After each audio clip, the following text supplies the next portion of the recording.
This is the Native Land Podcast. It's a new Black podcast that's out. Literally, they have this podcast because they need to bring Black people back to the Democratic Plantation. Andrew Gillum is one of the hosts. There's three people. Tiffany Cross, who used to be an MSNBC host, and then Angela Rose, I believe her name is. She's like a CNN analyst. She used to be one. I think her contract got cut. But listen to what he says. He gives it away. Go ahead, Nick. Sorry to interrupt, but you know that there's like the scourge of Black liberal podcasters that's rising. Yes, because they're trying to be like the political version of Shay Shay. They see Club Shay Shay, and they see all these Black podcasters. So to me, and let me know if you agree in the comment, because it's my take on this. To me, it's an obvious attempt to replicate the success of like Club Shay Shay and Breakfast Club and others like Black. Pop culture podcast. This is what it is. Going to be a Black liberal, a Black liberal version of that. They are trying to make it a thing so bad, and it's not happening. So we see this is the Black version of Pod Save America. This is the Black version of Pod Save America, basically. So, but listen to Andrew Gillum, and of the show, Andrew Gillum is the most moderate, believe it or not. He's the one that's always bringing them back to the plantation. Okay, guys, I don't know. Joe Biden is the best one now. He's always the one doing that. Let's listen to this video. Rashida, who is the only Palestinian American, I believe, in the U.S. Congress, is seeing her community, her people being largely displaced. She's saying there's got to be some humanity being exerted here. And I have to tell you, if there's going to be a protest vote, I much prefer it in a primary election, rather than when we get to November and we are choosing between two people, largely. How does all of them know that this is what this is about, Nick? How do all of them are talking in a way that they absolutely understand that this is just them trying to get frustrations out and go back and just vote for Genocide Joe?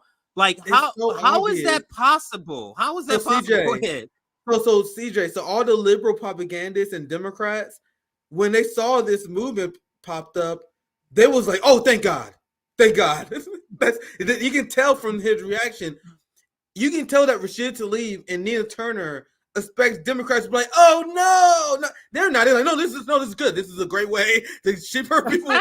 They're not even remotely bothered by this strategy. This is amazing. I didn't see this clip. Like a lot of this I didn't see. It's amazing to see the fact that liberals are completely unbothered by this. Let's continue. No, this is what the social democrats do all the time. They have these milquetoast strategies that they are praying work, and we're looking at like, nigga, that shit is not gonna work. What are you talking about? You know what I'm saying? But they're always like, please let this match and then they call us together. Bring me, it's always weak. They make stupid ass strategies, then call us nihilists when we say that shit's stupid. Well, you don't believe that Marianne Williamson's going to win the election? No, that's not going to happen. We're not nihilists for saying what's reality, okay? Let's continue. All right. Rather than when we get to November and we are choosing between two people, largely, where one of them is going to emerge as president, we got to think critically about which one of those choices are going to be in our long-term best interest for ourselves and for our children. I don't oppose what Rashida is doing as he calls 4 years, another 4 years long-term. Understand it relates to getting out there and saying, Biden, you need to hear the depth of our anger, the depth of our concern. And this is how we're going to show it to you. But come November, y'all, we got two choices. Oh my God. That's your promotional clip? That's the promotional clip. That's the clip that they said, this is our best shit right here.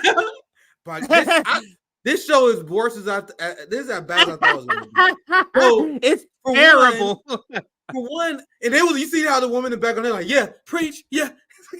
He's not killing it. Stop pretending he's killing it. For one, he was like, well, we're going to have two people as president. You guys see, this is a liberal talking point they use. We're going to have 1 of 2 men as president. So? Why do dumbass Americans believe that they have to pick the winner? This politics did not work. If you pick the winner of the election, your community gets shit. That's how people think this works. Just because, if you don't pick the winner of the election, you're not going to get anything anyway. It doesn't matter if one of these two men is going to be president. You don't have to facilitate that. You might as well take that energy into something that actually benefits our community. Like, even if you're not socialist, and I'll take myself out of this. Like, imagine if you disagree with my politics, CJ, but you love black people. You can start your own pro-black third party. And I may disagree with you on policies, but I'll at least respect that you're trying something to help your people out. The idea that you just vote for the winner and hope that he do something for you is absurd.